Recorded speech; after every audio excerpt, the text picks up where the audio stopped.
Je m'appelle Wilson, j'ai 30 ans et je dirige une entreprise de technologie financière valant des millions. Mais pour ma famille, je suis toujours le punching ball. Thanksgiving chez mes parents a pris une tournure humiliante lorsque mon père, Richard, m'a enregistré en train de mettre la table, publiant la vidéo avec la légende « Regardez cet échec ». Il a toujours été un serviteur.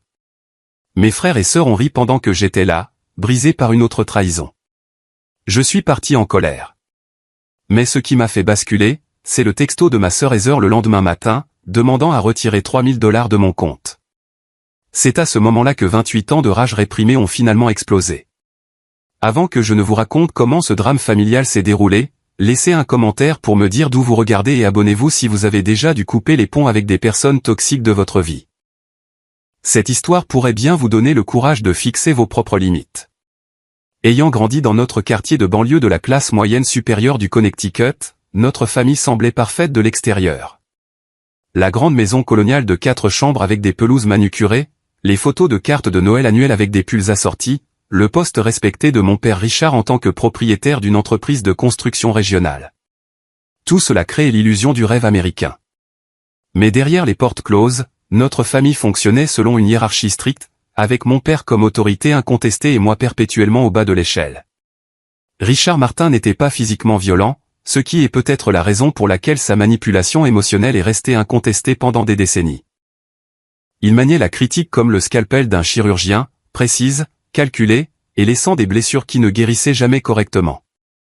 Wilson est juste trop sensible, disait-il aux parents lorsque je réagissais à ses remarques cinglantes. Il doit s'endurcir s'il veut un jour devenir quelqu'un. Ma mère, Marilyn, autrefois une enseignante de maternelle aux yeux brillants avec le rêve d'ouvrir sa propre école maternelle, avait depuis longtemps renoncé à son identité pour devenir la principale complice de mon père. C'est juste la façon dont ton père montre qu'il se soucie de toi, chuchotait-elle après des coups de fouet verbaux particulièrement brutaux. Il te pousse parce qu'il veut que tu réussisses. Ses sourires nerveux et ses changements rapides de sujet sont devenus la bande-son de mon enfance. Mes frères et sœurs ont appris très tôt que s'aligner sur notre père signifiait sécurité et privilège.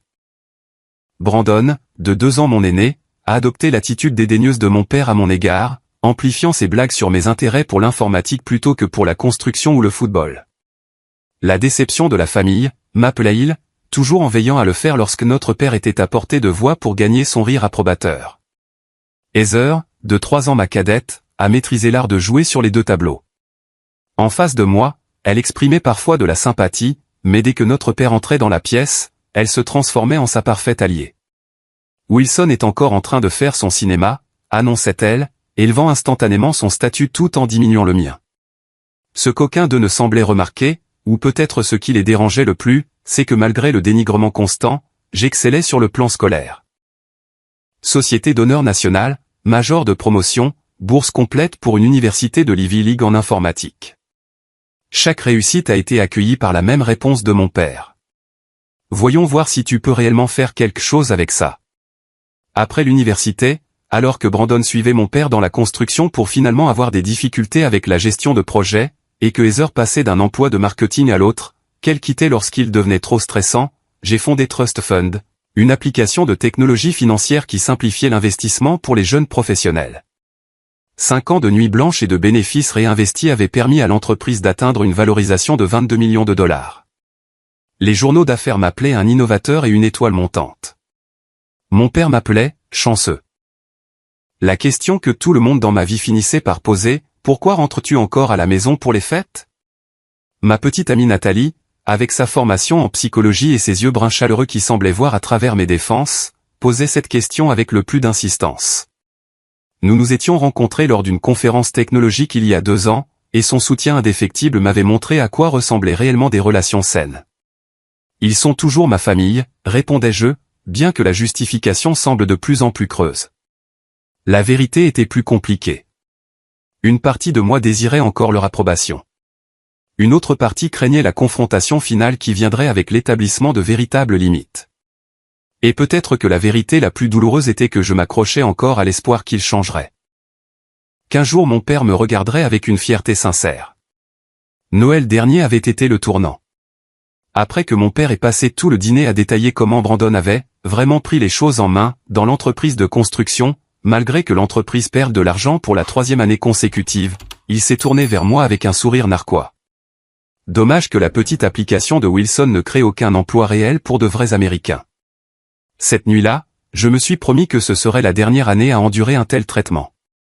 Nathalie m'a serré dans ses bras alors que je verbalisais enfin ce que je savais depuis des années. Je mérite mieux que ça. Grâce à des mois de séances avec le docteur Andrew, ma thérapeute, j'avais commencé à comprendre les schémas toxiques et à me préparer à fixer des limites. Vous ne pouvez pas contrôler leurs réactions, m'a-t-elle prévenu. Mais vous pouvez contrôler votre engagement. À l'approche de Thanksgiving, je me sentais prêt à établir une nouvelle normalité, une où je n'accepterais plus le manque de respect, même sous l'emballage de taquinerie familiale. Je ne savais pas à quel point les choses allaient changer radicalement. Le matin de Thanksgiving s'est levé avec une clarté inhabituelle pour la fin novembre. L'air vif et la lumière dorée du soleil semblaient de bon augure alors que je conduisais sur la route familière menant à la maison de style colonial de mes parents dans le comté de Fairfield. Nathalie avait proposé de m'accompagner, mais j'ai décidé d'affronter ma famille seule cette fois. Appelle-moi si ça devient trop intense, m'a-t-elle fait promettre en m'embrassant au revoir. Je suis arrivé avec une bouteille de Cabernet Cher et une tarte au pacane maison, la recette de la famille de Nathalie. Un sentiment d'optimisme m'a porté alors que je tournais dans l'allée. Aujourd'hui serait différent. Aujourd'hui, je maintiendrai mes limites tout en étant présent. Le docteur Andrew avait pratiqué des scénarios avec moi, comment répondre aux commentaires passifs-agressifs, quand se désengager des provocations, des moyens de soutenir ma mère sans cautionner le système dysfonctionnel. Ma tante Patricia m'a accueilli avec un câlin sincère. Wilson, tu as l'air en pleine forme. Je viens de lire un article sur ton entreprise dans Business Weekly. Son mari, oncle Gérald, m'a serré fermement la main. Fier de toi, mon garçon. J'ai toujours su que tu l'avais en toi. Leur chaleur a fourni un tampon momentané alors que j'entrais dans le salon. La maison sentait la dinde rôtie et la cannelle. La table de la salle à manger présentait déjà la porcelaine et les verres en cristal de famille de ma mère. Le match de football hurlait depuis la télévision de 70 pouces où Brandon, mon père et 2 de ses frères avaient établi leur territoire, bière à la main.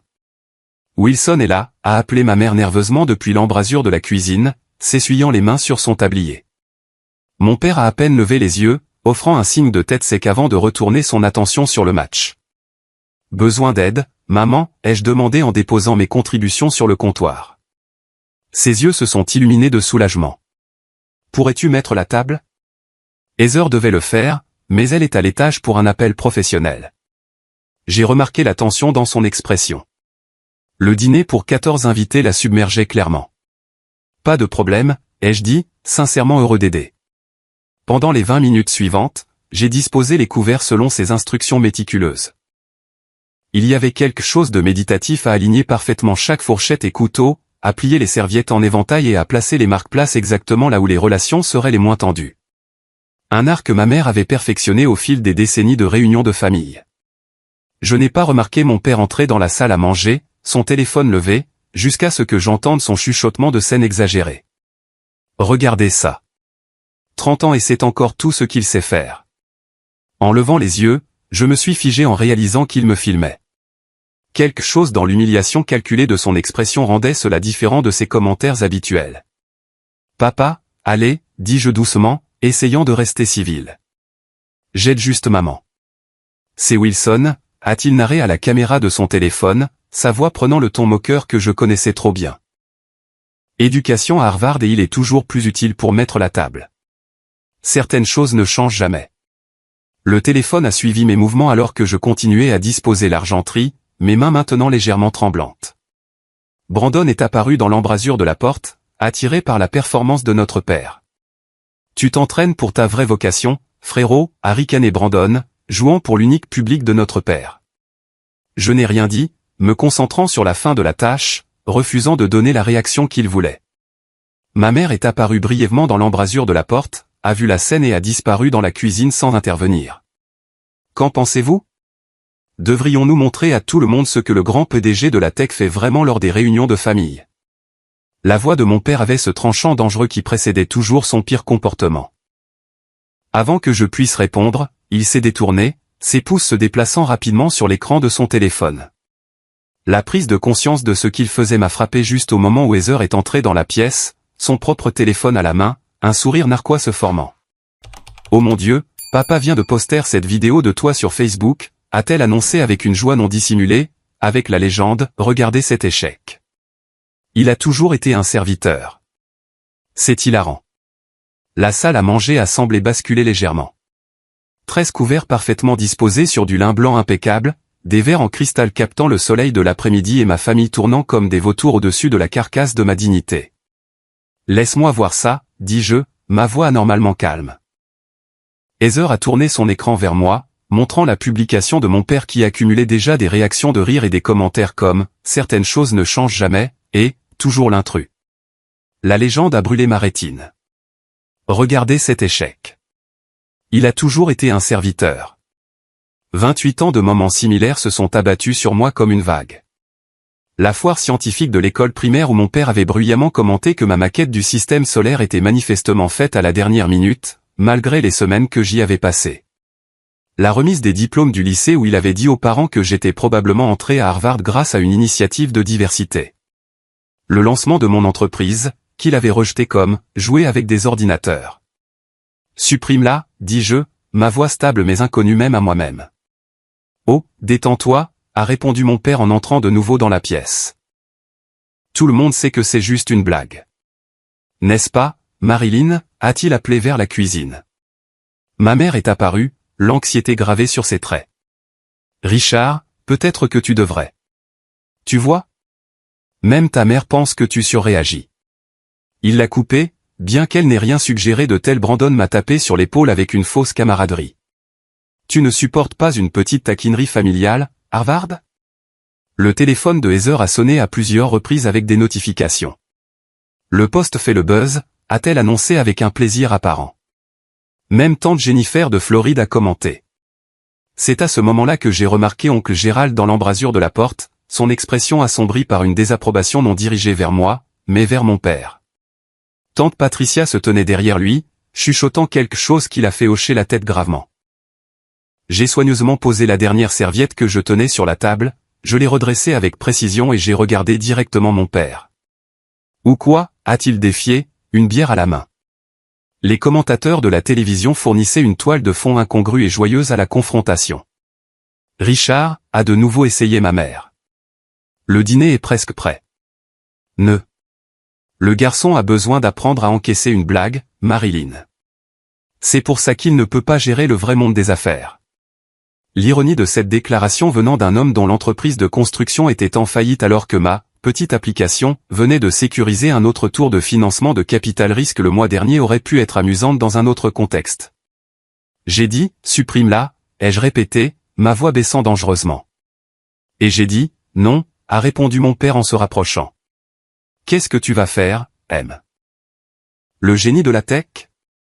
Le point de rupture n'a pas été dramatique, juste la certitude tranquille que rien ne changerait jamais à moins que je ne le change. Je pars, ai-je dit simplement. Wilson, non. La détresse de ma mère était palpable. Le dîner de Thanksgiving est presque prêt. Toute la famille est là. Laisse-le partir, a raillé mon père. Plus de dinde pour nous. Brandon a ri sur commande. Heather a jeté un coup d'œil entre nous, momentanément incertaine de quel côté offrait le plus grand avantage. Je suis sorti sans un mot de plus, ignorant les supplications de ma mère et les commentaires dérisoires de mon père sur ma sensibilité. Le trajet de retour s'est passé dans un flou d'émotions à peine contenues. Mon téléphone a vibré à plusieurs reprises, ma mère, puis Nathalie, qui avait déjà été mise au courant, probablement par l'un de mes cousins qui me suivait sur les réseaux sociaux. Cette nuit-là, blotti sur mon canapé dans les bras de Nathalie, j'ai finalement laissé les larmes couler. Je pense que j'en ai fini, ai-je murmuré. Avec quoi, a-t-elle demandé doucement. Prétendre que nous sommes une famille normale. Prétendre que tout ce que je fais sera un jour suffisant. Elle m'a serré plus fort.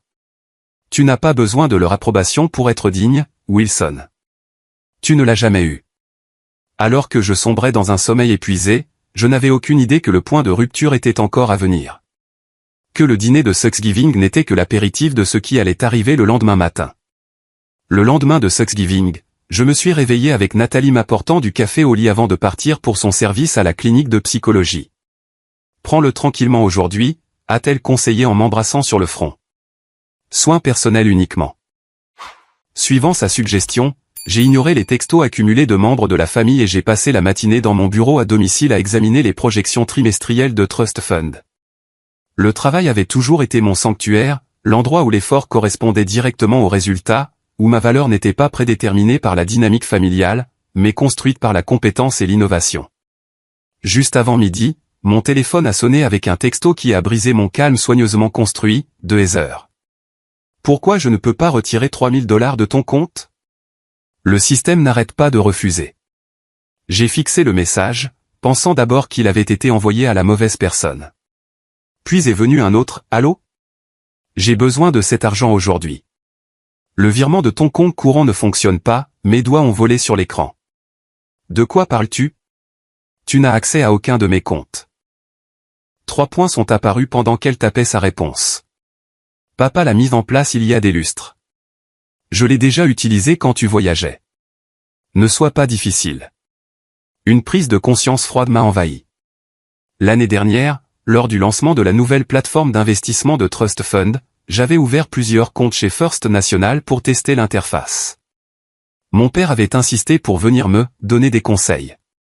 Je me souvenais maintenant de lui parlant en privé avec le directeur de la banque, un ancien partenaire de golf, pendant que je signais des documents. Les mains tremblantes, je me suis connecté à mon portail bancaire en ligne. C'était là, une autorisation d'accès auxiliaire que je n'avais jamais remarquée, accordant des privilèges de retrait limités à Richard Martin, Heather Martin et Brandon Martin. L'horodatage indiquait qu'elle avait été ajoutée le jour même de l'ouverture des comptes. Des fluctuations inexpliquées précédentes dans ce compte courant particulier prenaient soudainement tout leur sens. De petits retraits que j'avais attribués à des abonnements ou des frais oubliés étaient en fait ma famille se servant de mon argent. Un appel à la banque a confirmé mes soupçons. Oui, monsieur Martin. Ces autorisations ont été ajoutées à la création du compte. Votre père a présenté un formulaire d'autorisation signé. Voulez-vous que nous vous en envoyions une copie? La signature falsifiée sur le document qu'ils m'ont envoyé par email semblait assez convaincante, mon père avait clairement pratiqué.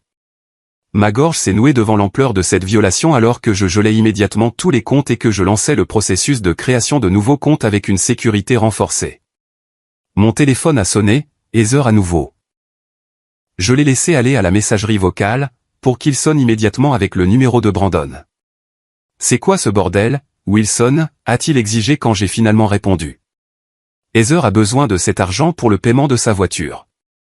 En quoi est-ce mon problème, ai-je demandé, ma voix étrangement calme. Parce que tu es de la famille et que tu en as plus qu'assez, a-t-il balbutié. Ce ne sont que $3000. Tu gagnes probablement ça en 1 heure avec tes saletés de tech. As-tu pris de l'argent aussi, ai-je demandé directement. Son hésitation m'a tout dit. Écoute, parfois papa transfère un peu pour m'aider entre les projets. Ce n'est pas grave. C'est du vol, Brandon. Faux et usage de faux, et vol. Ne sois pas si dramatique. Papa a dit que tu ne le remarquerais même jamais, et tu ne l'as manifestement pas fait jusqu'à maintenant. L'aveu désinvolte m'a stupéfié. Depuis combien de temps ça dure? La voix de Brandon a pris son ton condescendant familier. Quelle importance? Tu as des millions. On parle juste de famille qui est de la famille. Avant que je puisse répondre, j'ai entendu la voix de mon père en arrière-plan.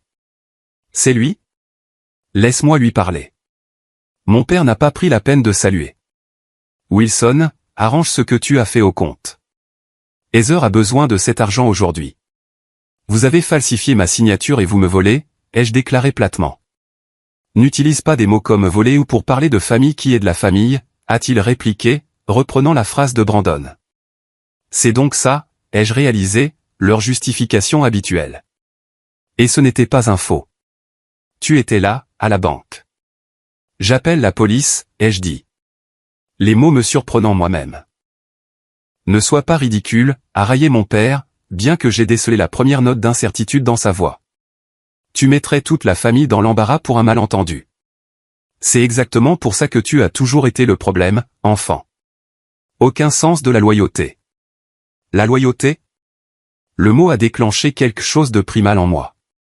Tu m'as publiquement humilié hier, tu me voles depuis plus d'1 an, et maintenant tu me fais la leçon sur la loyauté? Cette vidéo était une blague. Tout le monde a bien ri. Pourquoi es-tu toujours si sensible?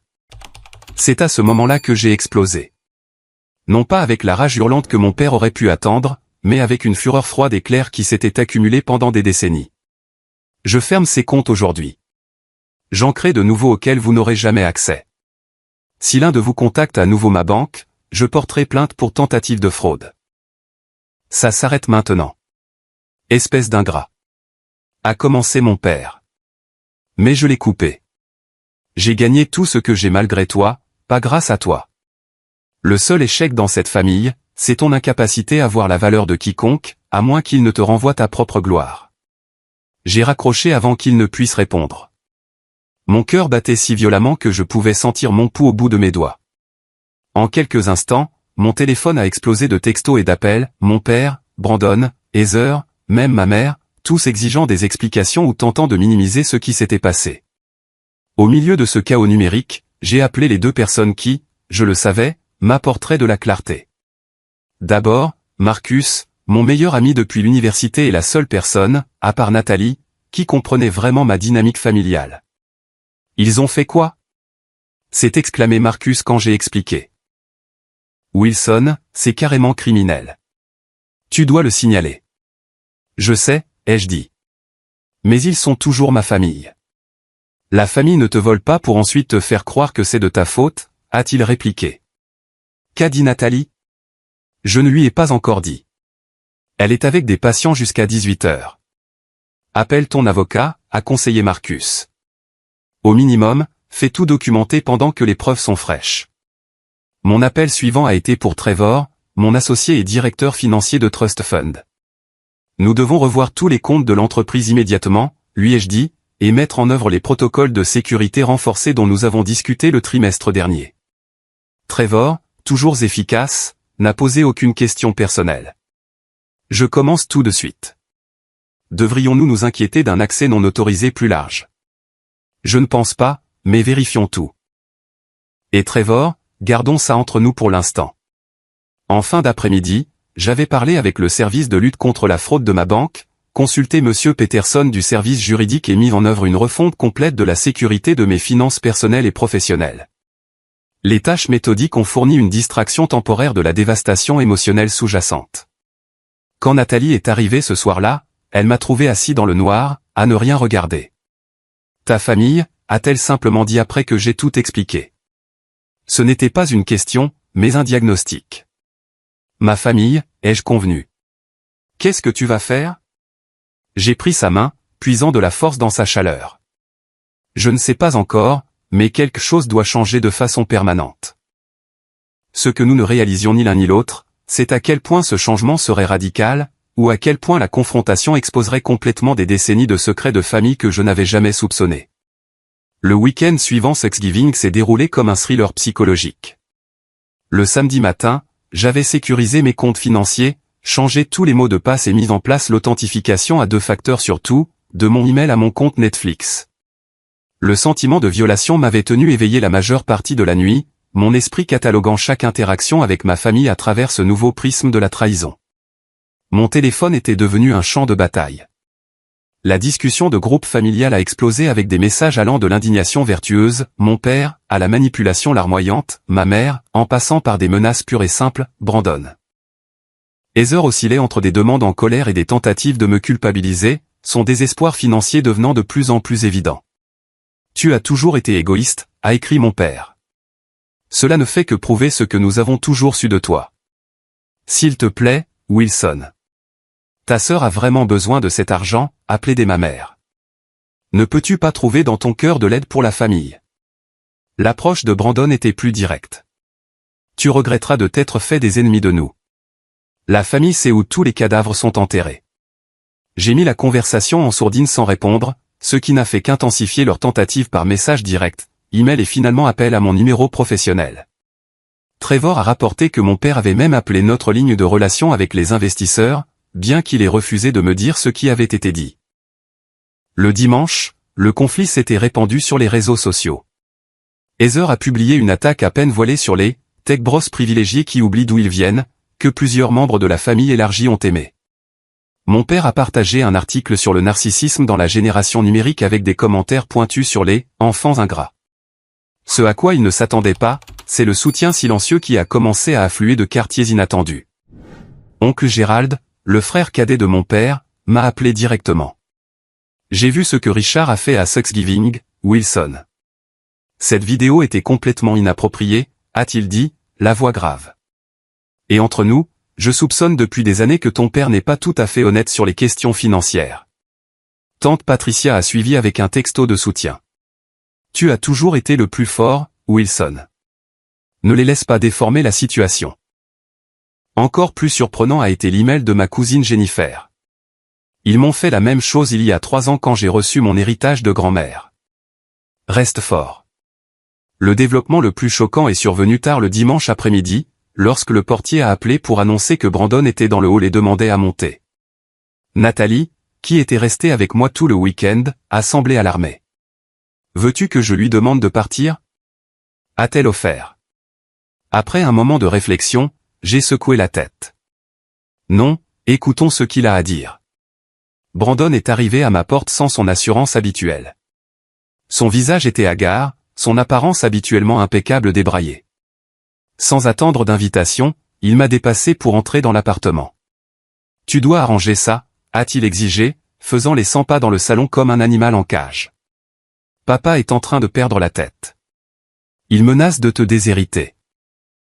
Il faudrait d'abord qu'il possède quelque chose de valeur, ai-je répondu d'un ton égal, ce qui m'a valu un regard acéré de mon frère. Ce n'est pas une blague, Wilson. La famille est en train de s'effondrer. La famille était déjà brisée, Brandon. Ça l'a juste révélé. Il a passé une main dans ses cheveux, un geste si réminisce de notre père que cela m'a momentanément désorienté. Écoute, peut-être que papa n'aurait pas dû configurer ses autorisations de compte sans te le dire. Je comprends que tu sois contrarié. Contrarié, ai-je fait écho. Brandon, il a commis une fraude. Toi et Heather avez pris mon argent sans permission. Ça va bien au-delà de la contrariété. Ce n'était pas comme ça, a-t-il insisté, bien que ses yeux ne puissent rencontrer les miens. Papa a dit que tu avais accepté d'aider la famille financièrement. Que tu voulais nous soutenir, mais que tu ne voulais pas gérer les demandes directement. La prise de conscience que mon père avait menti non seulement à moi, mais à mon sujet, m'a frappé durement. Et tu as cru ça? Après la façon dont il a toujours parlé de moi. Brandon s'est effondré sur mon canapé, semblant soudainement épuisé. Tu ne comprends pas ce que c'est que de travailler pour lui, Wilson. Chaque jour, c'est l'enfer. Rien n'est jamais assez bien. L'entreprise perd de l'argent, mais il refuse de changer quoi que ce soit. Pour la première fois, j'ai vu mon frère non pas comme mon bourreau, mais comme une autre victime de la manipulation de mon père, bien qu'il ait fait des choix différents des miens. Pourquoi Heather a-t-elle besoin de $3000 si urgemment? Ai-je demandé, changeant de sujet. Le rire de Brandon était amer. Elle a maximisé ses cartes de crédit en essayant de répondre aux attentes de papa. La voiture de luxe, l'appartement de luxe, tout ça, c'est de la poudre aux yeux. Elle croule sous les dettes, mais elle a une peur bleue de le lui faire savoir. Et toi? Il n'a pas voulu croiser mon regard. La gestion de la construction ne paie plus ce que c'était. Et papa, il reprend la plupart de ce que je gagne dans l'entreprise. L'image qui se formait était à la fois troublante et éclairante. Mon père avait créé un système familial de dépendance financière tout en favorisant la compétition et le ressentiment, nous gardant tous trop occupés à nous battre les uns contre les autres pour reconnaître son rôle de marionnettiste. Notre conversation a été interrompue par un appel de ma mère, auquel Brandon a immédiatement répondu sur haut-parleur. Brandon, Dieu merci, tu es avec Wilson. Ton père parle d'y aller lui-même. Il a bué. Dis-lui de ne pas venir, a interrompu sèchement Brandon. Je m'en occupe. Tu ne comprends pas, la voix de ma mère avait cette qualité tendue qu'elle acquérait quand elle essayait de ne pas pleurer. Il dit des choses terribles, Brandon, sur nous tous, mais surtout sur Wilson. Je ne l'ai jamais vu comme ça. Quel genre de choses, ai-je demandé en me penchant vers le téléphone. La surprise de ma mère en entendant ma voix était évidente. Wilson. Oh, mon chéri, s'il te plaît, donne juste à ta sœur l'argent dont elle a besoin. Ton père dit qu'il qu'il révélera des choses sur ton passé que tu ne voudrais pas rendre publiques. Quelque chose à propos d'un problème à l'université. Je ne sais pas ce qu'il veut dire, mais il appelle des gens. La glace s'est formée dans mes veines.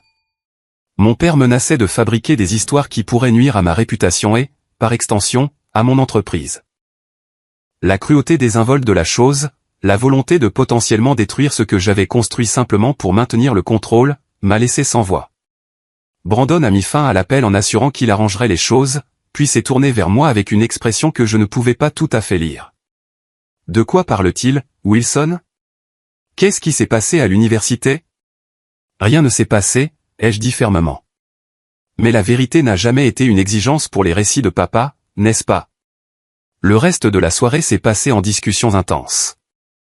Brandon a révélé plus de choses sur la réalité financière de notre famille que je ne l'avais jamais su, comment l'entreprise de construction de notre père était en difficulté depuis des années, comment il avait réhypothéqué la maison familiale 2 fois, à quel point le style de vie qu'il présentait était financé par la dette et, apparemment, en puisant dans mes comptes. Je ne donnerai pas les $3000 à Heather, ai-je finalement dit alors que Brandon se préparait à partir. Non pas parce que je ne veux pas l'aider, mais parce que cela ne l'aiderait pas vraiment. Cela ne ferait que perpétuer le cycle. Alors tu ferais mieux de te préparer à une guerre nucléaire, a prévenu Brandon. Papa ne laissera pas tomber. Après son départ, Nathalie m'a serré dans ses bras en silence pendant un long moment. Je suis fier de toi, a-t-elle finalement murmuré. Ça n'a pas dû être facile. Ce n'est pas fini, ai-je répondu en regardant mon téléphone alors que les notifications continuaient de s'accumuler. Je pense que ça ne fait que commencer. J'avais raison. Le lundi matin a apporté un email de Trevor marqué « Urgent ». Appelle-moi immédiatement. Ton père a contacté 3 de nos principaux investisseurs au cours du week-end. La crise familiale s'était officiellement étendue à ma vie professionnelle, menaçant tout ce que j'avais construit. Toute hésitation restante que je pouvais avoir à prendre des mesures définitives s'est évaporée à ce moment-là. Il ne s'agissait plus seulement de me défendre. Il s'agissait de protéger mon entreprise, mes employés et mon avenir du chaos de mon passé. Le lundi soir a apporté la confrontation que j'avais à la fois redoutée et anticipée. Ma mère a appelé, sa voix portant cette tension particulière qui indiquait que mon père écoutait à proximité. Nous devons avoir une réunion de famille, Wilson, ce soir. Tout le monde sera à la maison à 19h. Je ne viendrai pas, ai-je répondu simplement. S'il te plaît, a-t-elle murmuré, et je pouvais entendre la peur sous sa supplication. Ton père dit que si tu ne viens pas, il prendra des mesures. Quel genre de mesures, maman? Des mesures légales, à propos de l'argent qu'il dit que tu dois à la famille.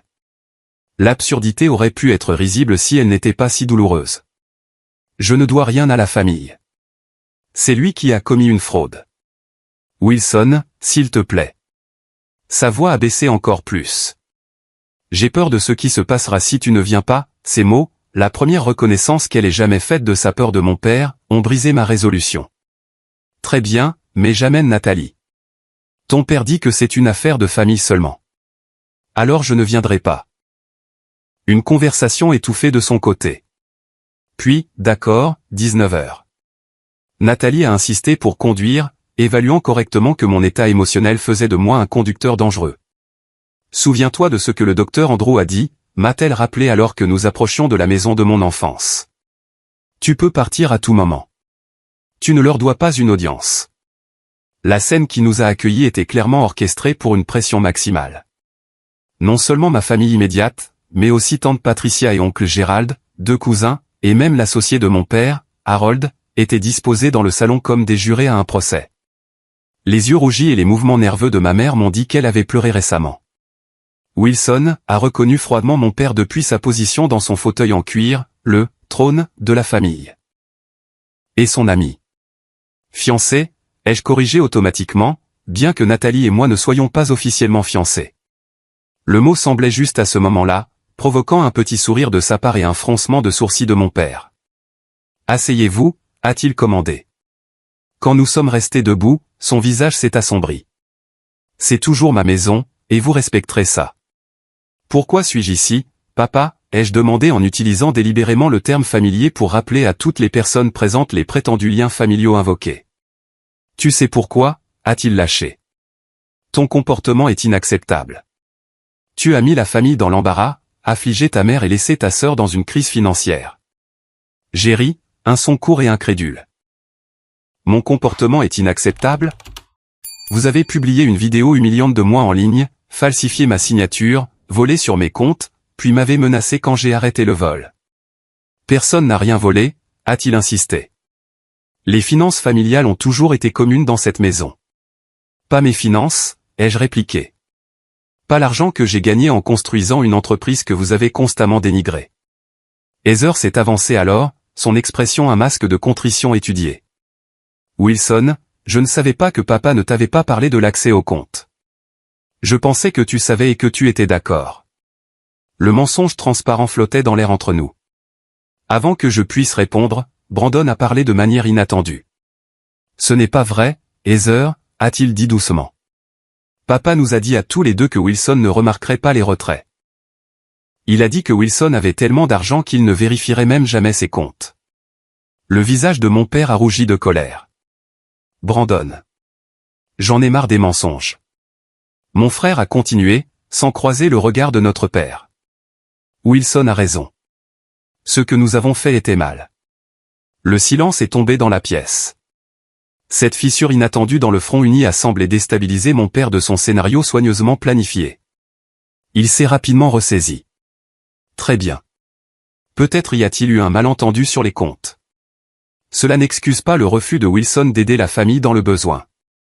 Ma mère est intervenue, sa voix suppliante. Wilson, mon chéri, nous te demandons juste d'aider ta sœur cette seule fois. 3 000 $ ne représentent rien pour toi, mais feraient une si grande différence pour elle. Il ne s'agit pas de l'argent, maman, ai-je essayé d'expliquer. Il s'agit du schéma. Papa m'humilie, puis s'attend à ce que je finance la famille. Heather participe à l'humiliation, puis demande de l'argent. Où est-ce que ça s'arrête? La famille ne tient pas les comptes, a déclaré mon père pompeusement. Vraiment? Tu as tenu les comptes toute ma vie, ai-je rétorqué.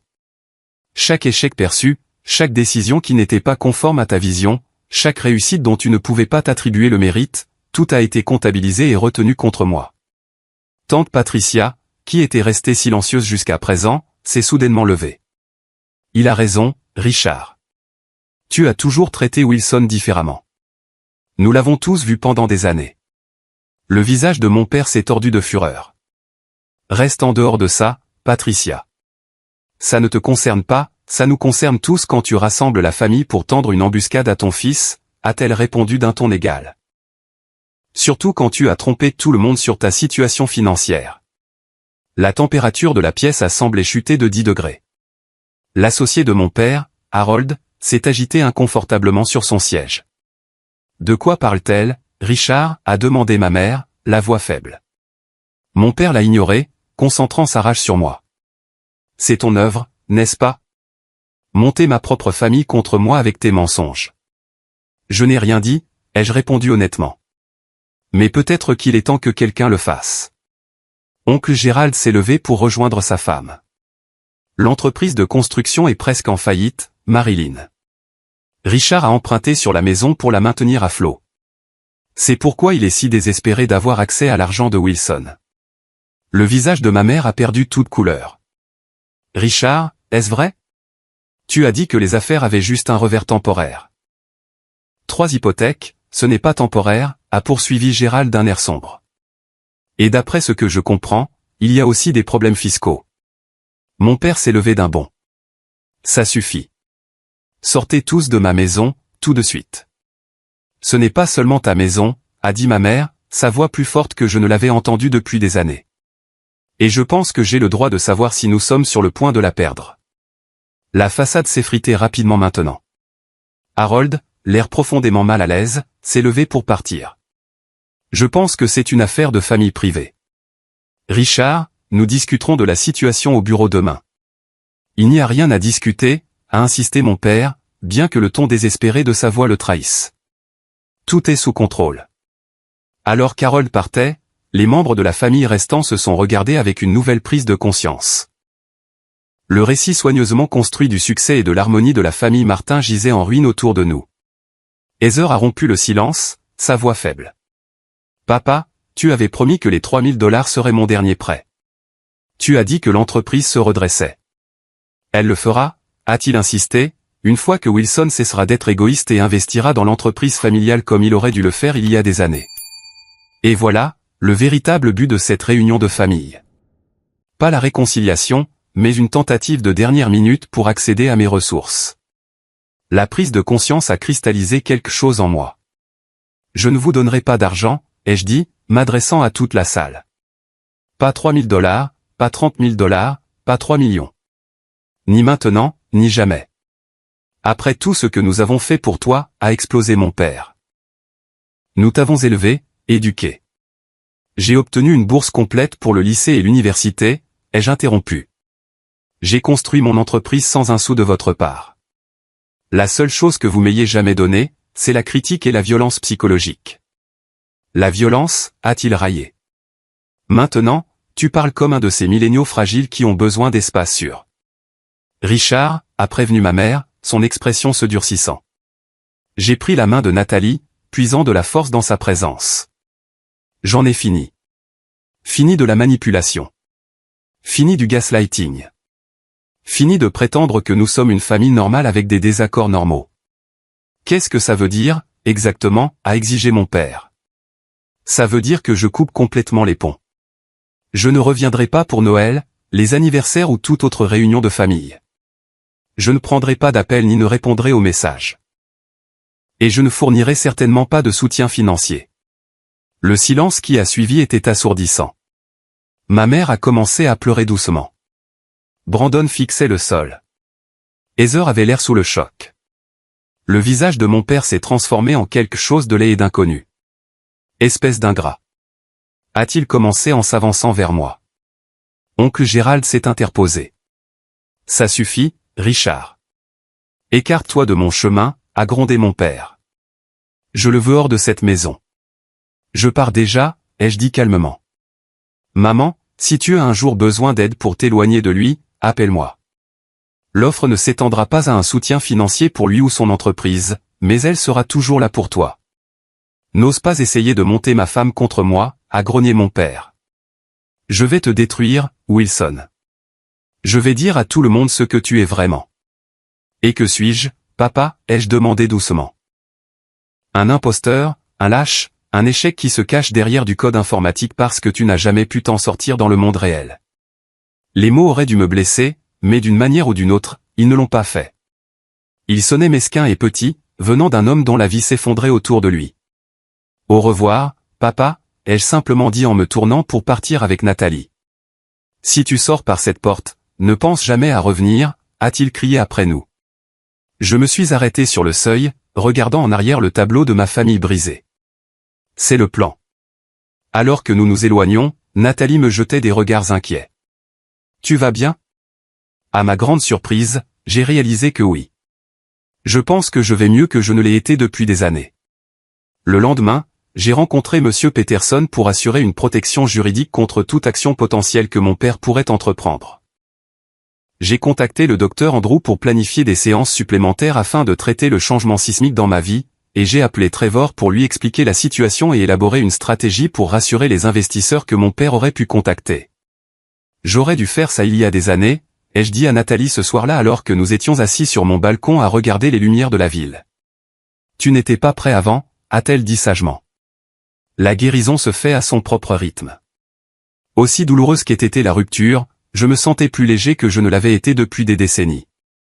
La longue ombre que mon père avait jetée sur ma vie s'estompait enfin, me permettant d'entrer pleinement dans la lumière de qui je pourrais devenir sans que ces critiques constantes ne résonnent dans mon esprit.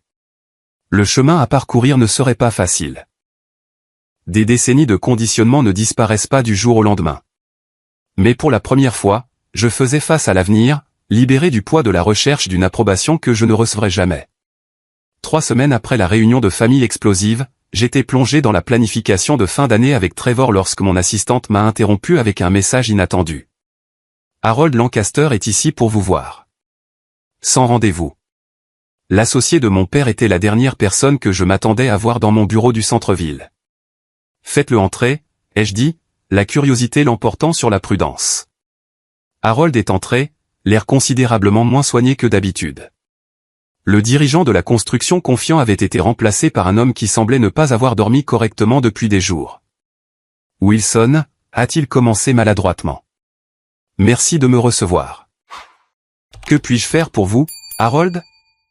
J'ai gardé un ton neutre, lui faisant signe de s'asseoir en face de mon bureau.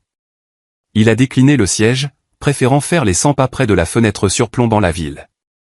C'est difficile. Je connais votre père depuis 27 ans.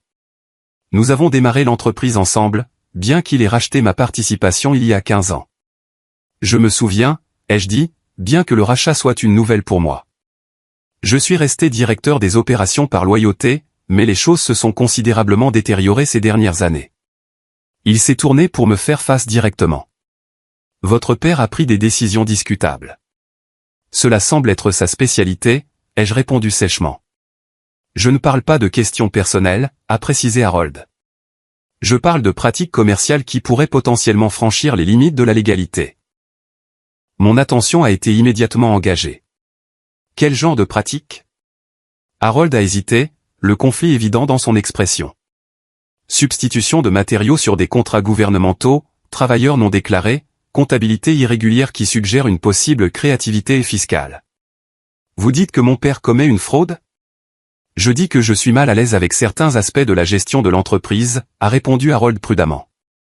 Et après avoir été témoin de son comportement chez vos parents ce soir-là, je m'inquiète de sa stabilité. Pourquoi venir me voir, ai-je demandé, bien que je soupçonne la réponse. Parce que malgré tout, c'est toujours votre père.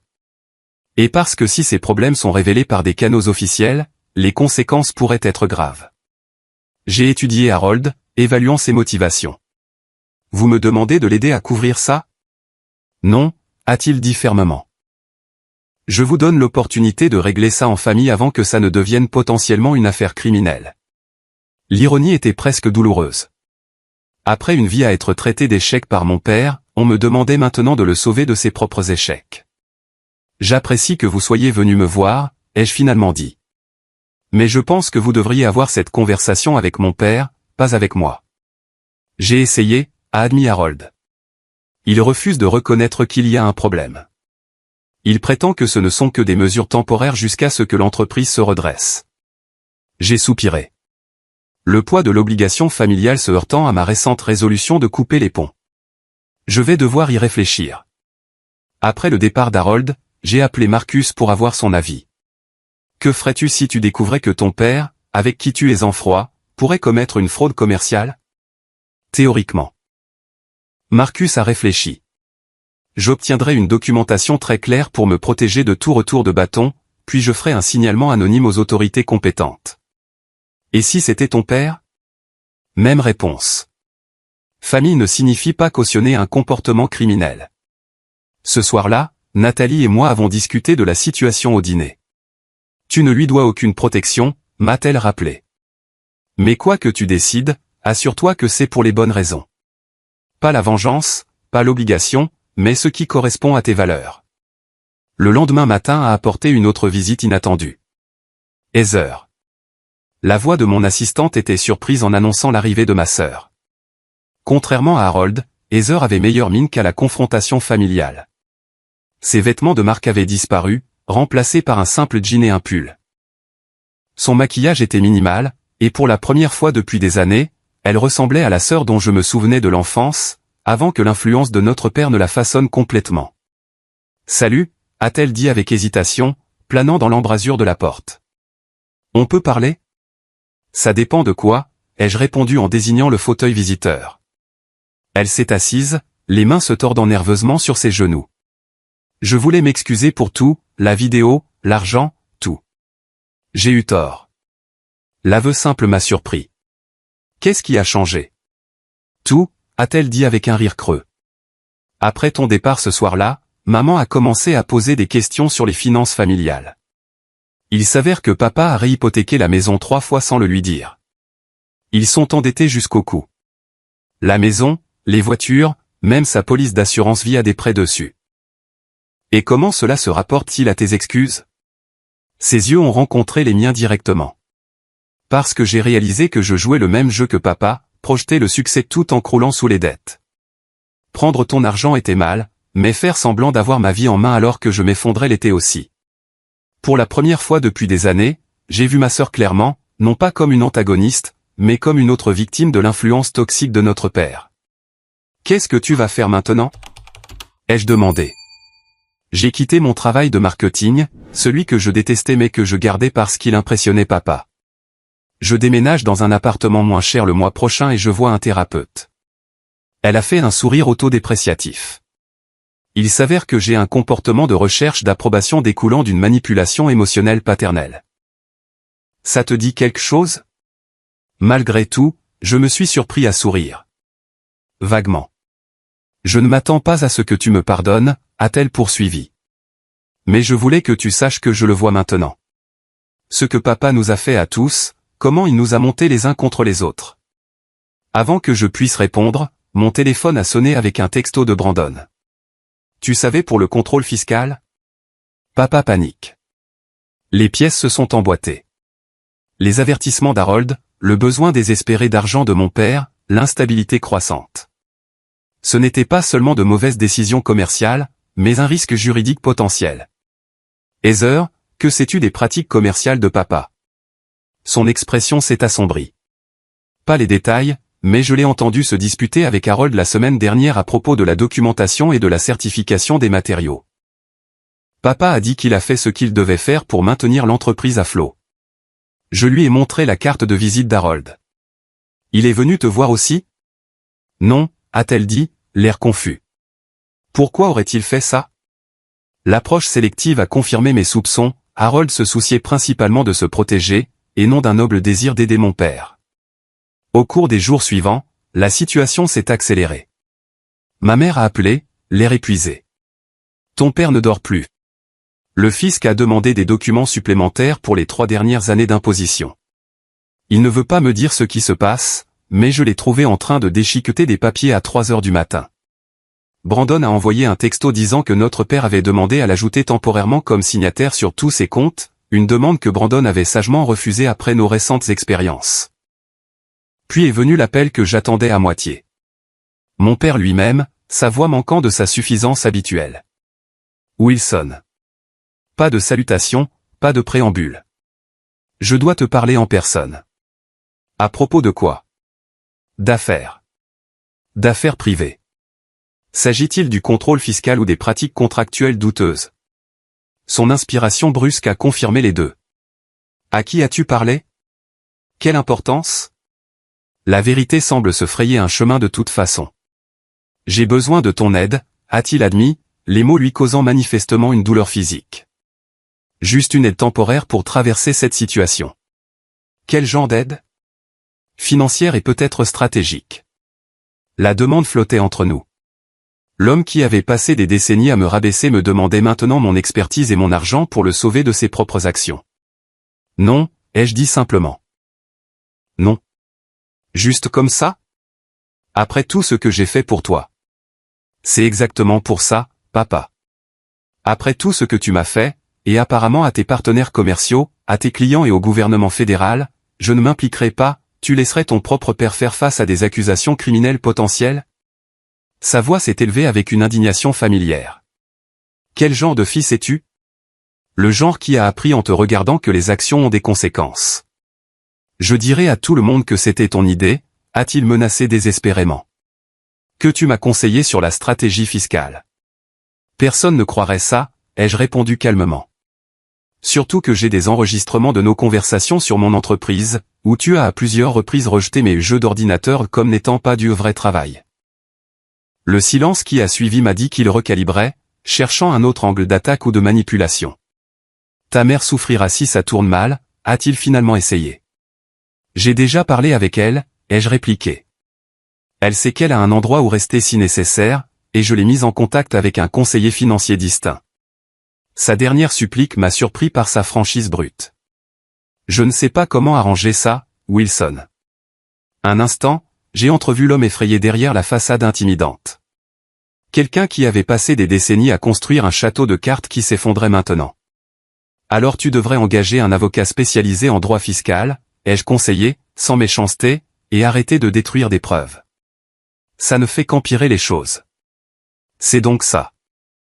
Pas d'aide de ma réussite de la Silicon Valley? Le sarcasme familier, même dans son moment de vulnérabilité, a confirmé que j'avais pris la bonne décision. C'est ça, papa. Bonne chance. Dans les semaines qui ont suivi, j'ai maintenu mes limites tout en surveillant la situation à distance. Je n'ai pas signalé mon père aux autorités, non par loyauté familiale, mais parce que ses actions étaient déjà sous surveillance, rendant mon implication inutile. Au lieu de cela, je me suis concentré sur la reconstruction de liens avec les membres de ma famille qui démontraient un désir sincère de relations plus saines.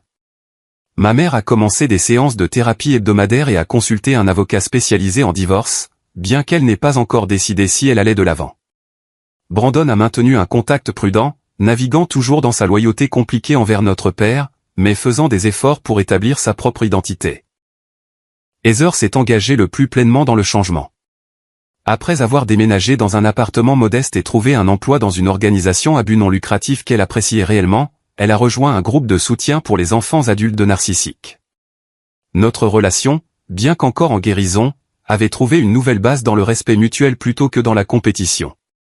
Lorsque les médias économiques ont finalement rapporté que Martin Construction faisait l'objet d'une enquête pour irrégularité contractuelle et possible divergence fiscale, j'ai refusé toutes les demandes de commentaires. Mon père avait créé cette situation par ses propres choix. Il en subirait les conséquences sans mon intervention. Certains auraient pu appeler cela de la vengeance, le laisser échouer si publiquement sans aide.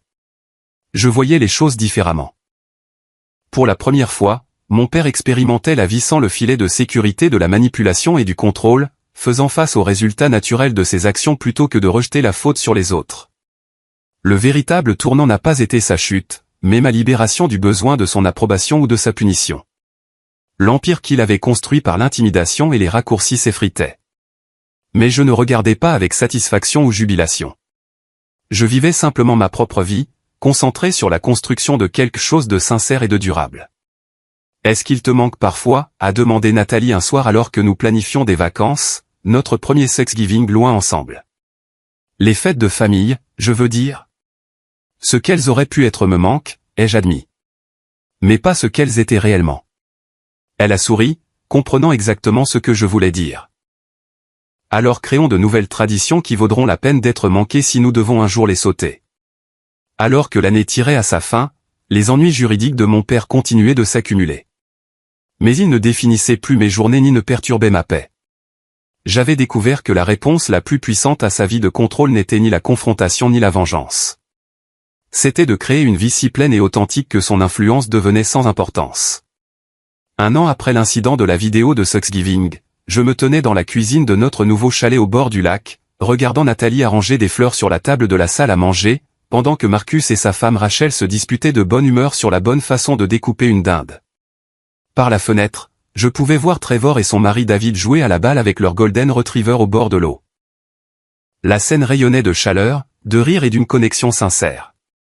Tout ce que Thanksgiving devrait être, mais n'avait jamais été dans la maison de mon enfance.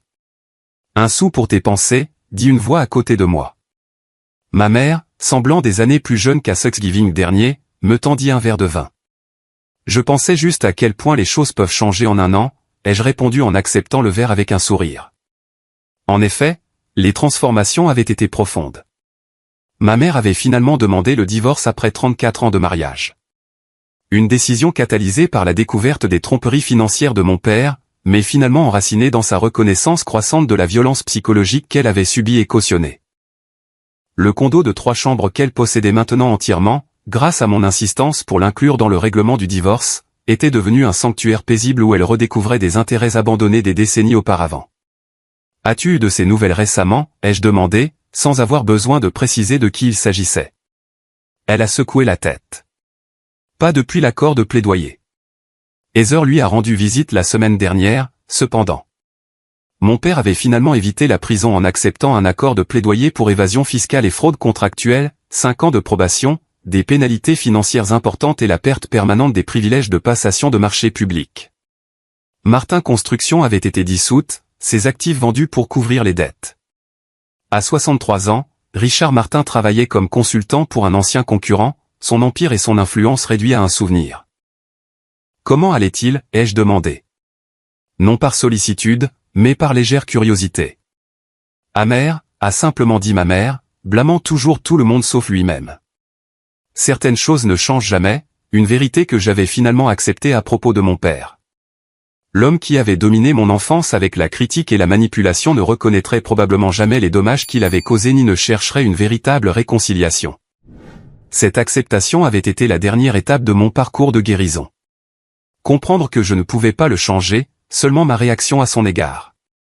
Heather est arrivé alors, portant un cheesecake à la citrouille fait maison, et accompagné de son nouveau petit ami, Kyle, un professeur d'histoire de lycée à la voix douce qui la traitait avec le respect qu'elle avait finalement reconnu mériter.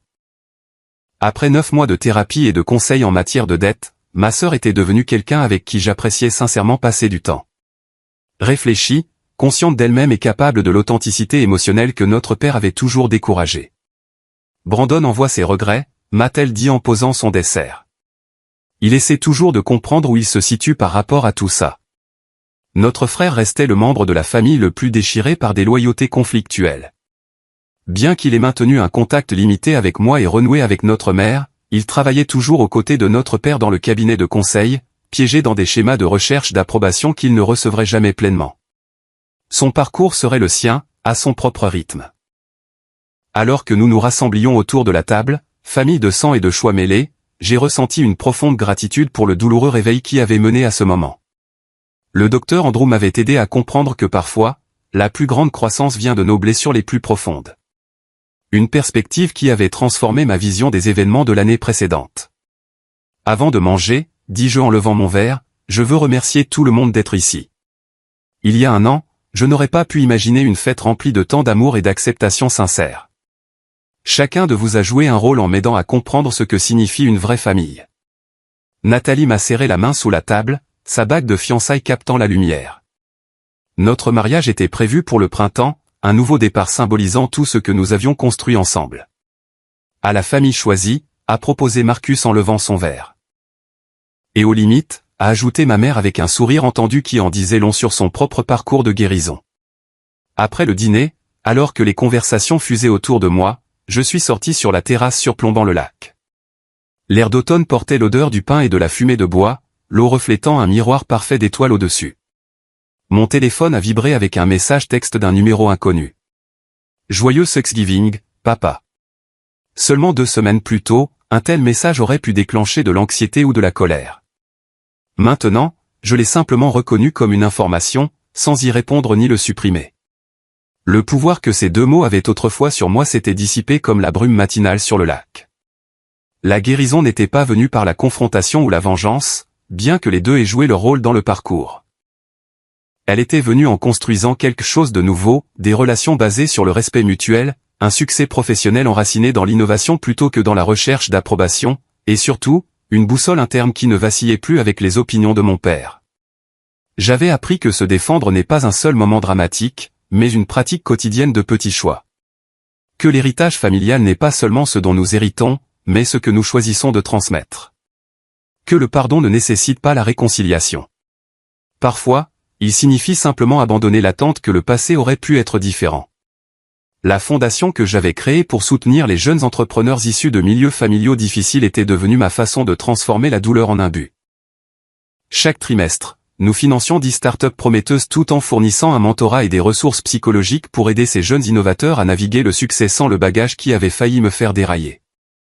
Nathalie m'a rejoint sur la terrasse, enroulant ses bras autour de ma taille par derrière. Tout le monde te réclame. C'est l'heure du dessert. Je prenais juste l'air, ai-je dit en me retournant pour l'embrasser correctement. Tout va bien? J'ai hoché la tête, le pensant vraiment. Mieux que bien. Je pensais juste que parfois, les choses qui nous blessent le plus nous mènent exactement là où nous devons être.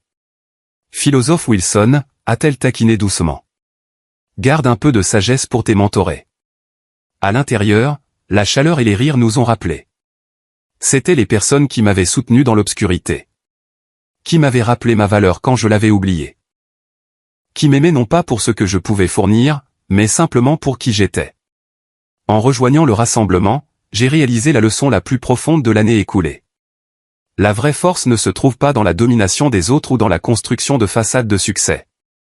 Elle se trouve dans le courage d'être authentique, de fixer des limites et de créer des liens basés sur le respect mutuel plutôt que sur l'obligation ou la peur. La table familiale que j'avais autrefois redoutée avait été remplacée par une table où toutes les personnes présentes choisissaient d'être là, où les désaccords étaient gérés avec respect plutôt qu'avec manipulation, où la vulnérabilité était accueillie avec soutien plutôt qu'avec exploitation. Ce n'était pas parfait. Rien d'humain ne l'est jamais, mais c'était réel d'une manière que les performances élaborées de mon enfance n'avaient jamais été. Plus tard dans la soirée, alors que nos amis et notre famille se préparaient à partir, ma mère m'a pris à part. « Je dois m'excuser », a-t-elle dit, ses yeux clairs et directs d'une manière qu'ils l'avaient rarement été pendant mon enfance. « J'aurais dû te protéger. J'aurais dû parler il y a des années. Tu parles maintenant, ai-je répondu en la serrant dans mes bras. C'est ça qui compte. Alors que le chalet se vidait et que le calme revenait, Nathalie et moi nous sommes assis devant la cheminée, contemplant l'année écoulée et l'avenir à venir. Penses-tu que tu te réconcilieras un jour complètement avec ton père, a-t-elle demandé pensivement. Je ne sais pas, ai-je répondu honnêtement. Mais je me suis réconcilié avec sa place dans mon histoire. Il m'a façonné, mais il ne me définit pas. Et ça suffit. Dans les flammes dansantes, je pouvais voir le reflet du parcours, d'un enfant désespéré d'approbation à un homme à l'aise avec sa propre valeur. La vidéo qui avait déclenché cette transformation avait été supprimée de Facebook depuis longtemps, mais son cadeau demeurait, le catalyseur pour briser des cycles de toxicité qui auraient pu autrement se poursuivre pendant une autre génération. Si vous êtes resté avec moi à travers cette histoire, j'espère que vous y avez trouvé quelque chose d'utile pour votre propre parcours. Peut-être la reconnaissance de schémas dans vos relations, la permission de fixer des limites avec la famille, ou simplement l'assurance que la guérison est possible même des blessures les plus profondes. La dynamique familiale nous façonne, mais elle ne doit pas nous emprisonner. La table à laquelle vous êtes né n'est pas nécessairement la table où vous appartenez. Avez-vous déjà dû faire des choix difficiles concernant les relations familiales? Partagez votre expérience dans les commentaires ci-dessous. Votre histoire pourrait être exactement ce que quelqu'un d'autre a besoin d'entendre aujourd'hui.